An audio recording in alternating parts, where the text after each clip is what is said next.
پیارے ناظرین و سامعین، السلام علیکم ورحمۃ اللہ وبرکاتہ۔ آپ تمام کا ہمارے یوٹیوب چینل اخبار الہند پر استقبال ہے، خوش آمدید ہے۔ دہلی میں بیرسٹر اسد الدین اویسی صاحب رکن پارلیمنٹ حیدرآباد کے گھر پر ایک بار پھر نامعلوم شرپسندوں نے حملہ کر دیا ہے۔ ناظرین، حیدرآباد کے رکن پارلیمنٹ اسد الدین اویسی نے کہا ہے کہ دہلی پولیس بے بس ہے۔ یہ چوتھی بار ہے جب قومی راجدھانی کے ہائی سیکورٹی زون میں اویسی کے گھر کو نشانہ بنایا گیا۔ اسد الدین اویسی صاحب نے کہا کہ میں ان دو کوڑی کے گنڈوں سے نہیں ڈرتا جو بار بار میرے گھر کو نشانہ بنا رہے ہیں۔ اپنی بزدلانہ حرکت بند کرو اور میرا سامنا کرنے کی ہمت کرو، سیاہی یا پتھر پھینک کر بھاگنا بند کرو۔ انہوں نے ٹویٹ کرتے ہوئے بتایا کہ آج کچھ نامعلوم شرپسندوں نے کالی سیاہی سے میرے گھر میں توڑ پھوڑ کی۔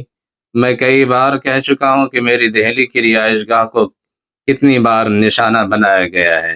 جب میں نے دہلی پولیس کے اہلکاروں سے پوچھا کہ ان کی ناک کے نیچے کیسے ہو رہا ہے تو انہوں نے بے بسی کا اظہار کیا۔ امت شاہ صاحب یہ آپ کی نگرانی میں ہو رہا ہے۔